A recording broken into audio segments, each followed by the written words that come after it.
warahmatullahi wabarakatuh. Kami dari kelompok 4. Saya Raisa Nadia Syakila, dan di sebelah saya Septiana Ramadhani, dan di sini saya Septian Mas Buin Salis. Saya Rafiq Ramadan. Saya Itanya Krisna. saya Zuhaira Salsabila.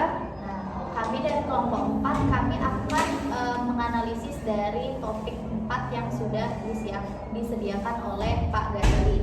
Adapun topiknya adalah pendidikan karakter di sekolah sungguh-sungguh membentuk karakter atau sekedar formalitas. Nah, untuk gambaran isunya adalah hampir semua sekolah di Indonesia punya program pendidikan karakter, dari upacara bendera, hafalan doa, tata tertib, hingga kegiatan sosial. Tapi kenyataannya masih banyak kasus tawuran, bullying, menyontek, dan sikap tidak jujur di lingkungan sekolah. Ini memunculkan pertanyaan serius, apakah program karakter yang berjalan selama ini benar-benar menyentuh hati para siswa, atau hanya kegiatan rutin yang dilakukan tanpa makna? Baik, kami akan masuk ke dalam analisis pertama. Yang pertama adalah mengapa program pendidikan karakter di banyak sekolah belum berhasil mengubah perilaku nyata siswa dalam kehidupan sehari-hari. Baiklah, pendapat pertama akan disampaikan oleh Saudari Septina. Oke, baik. Di sini ada pertanyaannya, yaitu mengapa pendidikan karakter belum efektif? Menurut saya, pendidikan karakter di Indonesia itu sudah diterapkan di banyak sekolah. Namun juga sering kita temui di sekolah-sekolah, yaitu seperti bullying, tawuran, dan ketidakdisiplinan siswa. Dan juga penyebabnya ada beberapa faktor, yaitu yang pertama ada pembelajaran masih bersifat teori, seperti pendidikan karakter seperti bertanggung jawab, kedisiplinan, dan tidak menyontek itu masih hanya menjadi satu pembelajaran namun tidak diterapkan maksimal oleh siswa.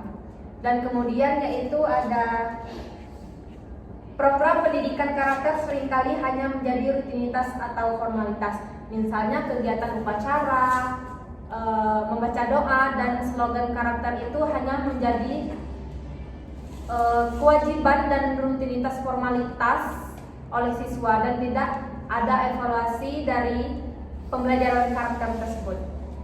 Dilanjutkan poinnya oleh Saudara Rafi.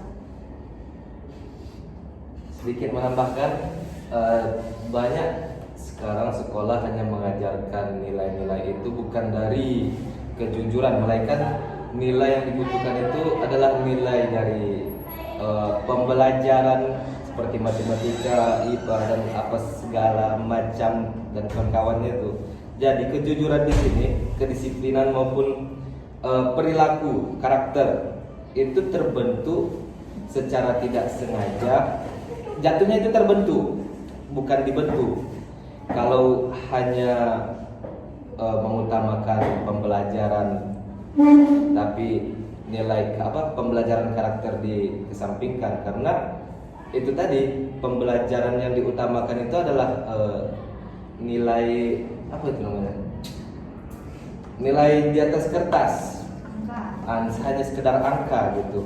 Dan juga pembentukan karakter ini, walaupun di sekolah sudah dibentuk, seandainya sudah dibentuk dengan sebaik mungkin, tetapi itu tidak bisa menjamin, karena lingkungan sekitarnya kita belum tahu apakah lingkungannya itu mendukung, apakah pergaulannya itu bagus. Percuma juga kalau dibentuk di sekolah tapi lingkungannya buruk, pergaulannya juga berantakan. Jadi pembentukan karakter ini tidak bisa hanya dilakukan di sekolah saja, tetapi juga perlu dilakukan di lingkungan sekitar. Dan namanya juga siswa kan melihat, meniru perilaku orang di sekitarnya lah. Kalau bagus dilihatnya, bagus pula ditirunya. Kalau jelek dilihatnya, jelek pula ditirunya. Oke, bisa jadi menurut kamu pembentukan karakter di sekolah itu sungguh-sungguh atau sekedar formalitas? Kalau menurut saya pribadi, kebanyakan sekolah itu cuma sekedar formalitas saja sih. Oke, baik. Oke, lanjut untuk analisis yang kedua. Analisis yang kedua adalah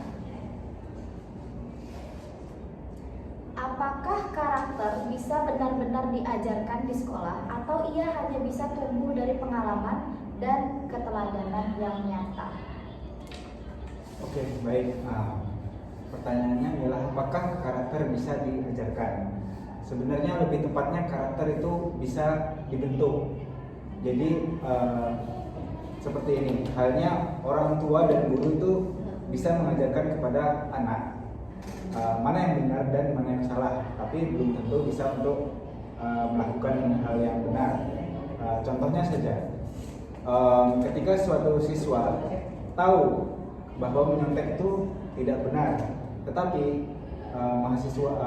siswa itu belum tentu bisa untuk melakukan kejujuran di saat ujian berlangsung. Nah, jadi karakter itu bisa dibentuk melalui refleksi, pengalaman, dan suatu kebiasaan. Seperti halnya filsafat Yunani kuno yang mengatakan kita adalah apa yang kita lakukan berulang kali. Jadi itu suatu kebiasaan yang terus berlangsung akan menjadi suatu karakter yang kuat. Contohnya di suatu sekolahan, dia mengajarkan kepada siswa bahwa dia harus datang tepat waktu, menjadi kepribadian yang disiplin. Nah, dengan dia melakukan terus-menerus dan berulang-ulang, setiap dia melakukan berulang-ulang itu akan menjadi suatu karakter yang kuat. Jadi dia akan terkenal dengan melakukan hal itu yang diulang-ulang seperti itu. Berarti terbentuk dari kebiasaan. Ya, dari kebiasaan berulang-ulang. Oke, baiklah, analisis ketiga yaitu adalah apa peran guru sebagai teladan dalam pembentukan karakter siswa dan sejauh mana hal ini terjadi di sekolah-sekolah Indonesia. Ada yang ingin berpendapat, teman-teman?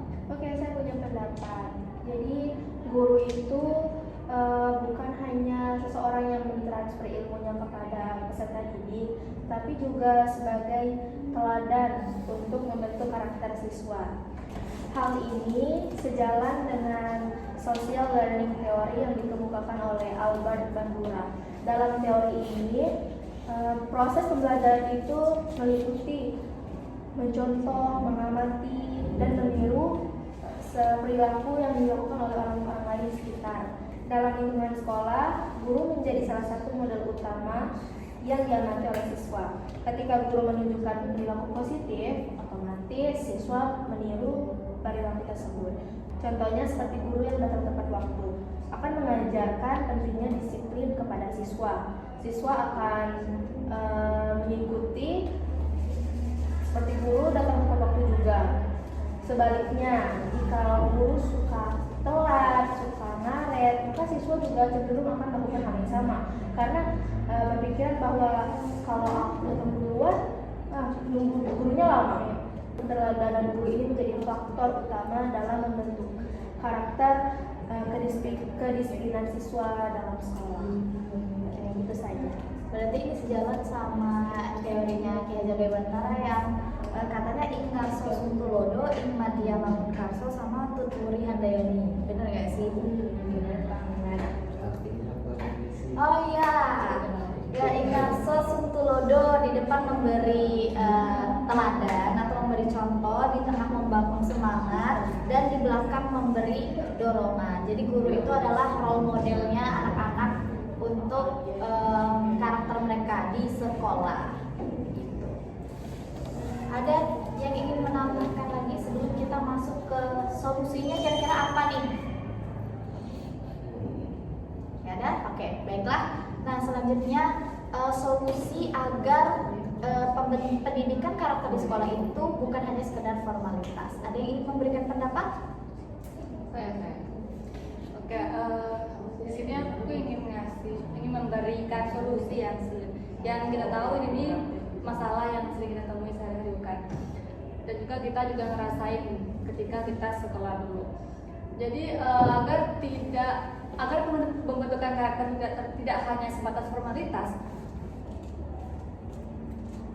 pembentukan karakter itu tidak hanya dilakukan atau dilatih ketika yang dikatakan saudari Sutina tadi, bahwasanya ketika upacara bendera saja, pembacaan doa, ataupun di mata pelajaran tertentu, tapi juga di setiap guru itu harus melakukan pembentukan karakter, kayak karakter disiplin, kayak karakter kerjasama, tanggung jawab, kayak gitu. Karena hal-hal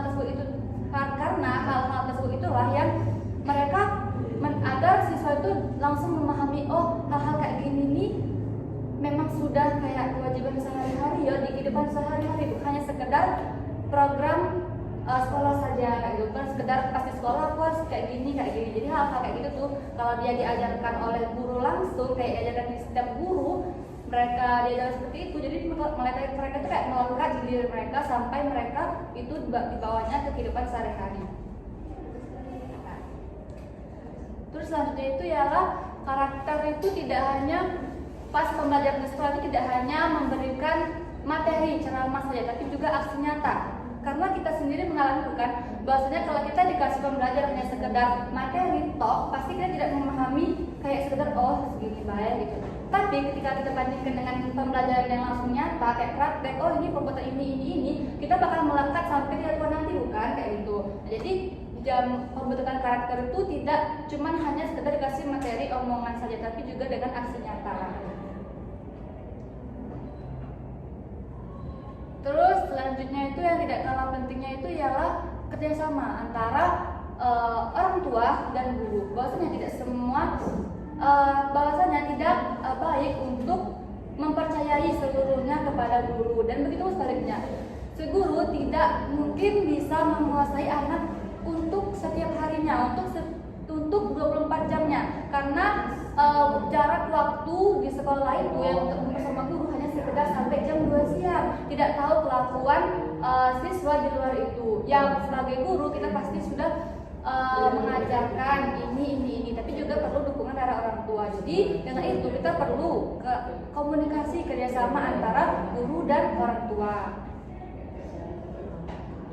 Selanjutnya itu ialah membangun budaya sekolah juga. Hal itu juga penting yang dikatakan oleh saudara kita tadi, bahwasanya lingkungan itu sangat berpengaruh. Misalkan kita sendiri yang hanya bisa seperti itu, tapi kawan-kawan kita ini bandingkan 5:1, pasti kita bakalan ikut yang ini tadi kayak gitu. Jadi seperti yang dikatakan tadi, bahwasanya lingkungan itu sangat penting.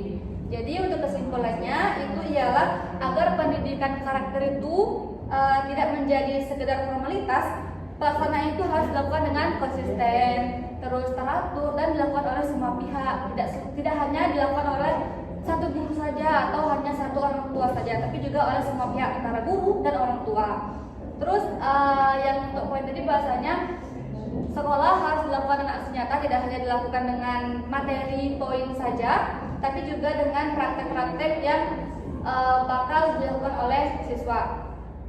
Terus dengan demikian pendidikan karakter benar-benar mampu mengubah perilaku siswa dalam kehidupan sehari-hari, bukan hanya sekedar formalitas bagus di atas kertas saja, tapi juga dibawa ke kehidupan sehari-hari. Mungkin itu saja sih menurut aku yang paling menonjol untuk solusinya. Mungkin ada tambahan dari kalian, boleh juga untuk disampaikan.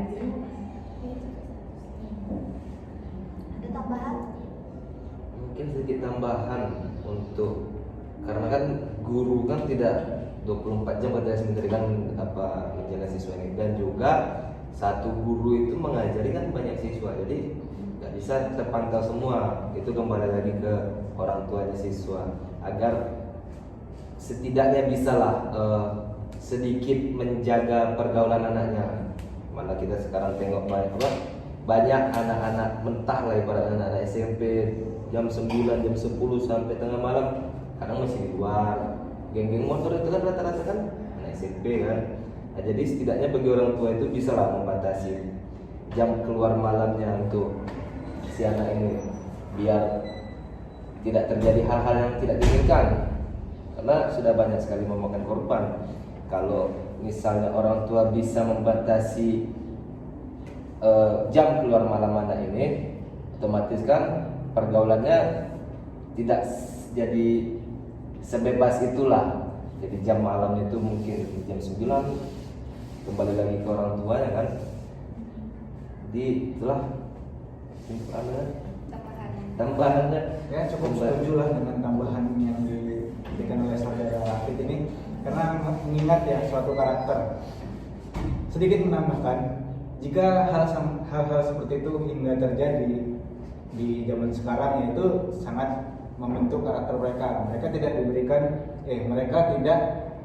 diberikan batasan hingga mereka suka malam-malam ngumpul, ya, kebablasan seperti itu. Jadi itu akan membawa ke diri mereka menjadi di masa dia dewasa nanti akan menjadi seperti itu. Itulah pentingnya peran guru dan orang tua. Meskipun guru hanya sedikit, siswa banyak, akan tetapi guru pasti tahu mana yang benar dan mana yang salah, dan itu adalah suatu teori, tapi itu juga harus diajarkan supaya seorang siswa juga bisa melakukannya dengan benar dan menjadi karakter yang cukup baik. Mungkin saya akan menambahkan sedikit, kan fokusnya adalah apakah pendidikan karakter di sekolah itu sungguh-sungguh atau sekedar formalitas gitu kan. Jadi mungkin saya akan menjawab dari segi formalitas pasti ada keformalitasan, karena bahkan dalam undang-undang dan peraturan presiden itu nomor 87 tahun 2017 memang ada penguatan karakter gitu kan, penguatan karakter. Dan tapi kalau dibilang sungguh-sungguh, ini balik lagi ke kerjasama antara guru dan orang tua tadi. Kalau misalkan nggak ada kerjasama antara guru dan orang tua, tadi kan seperti kata Saktian, Rafid, karakter itu terbentuk dari kebiasaan.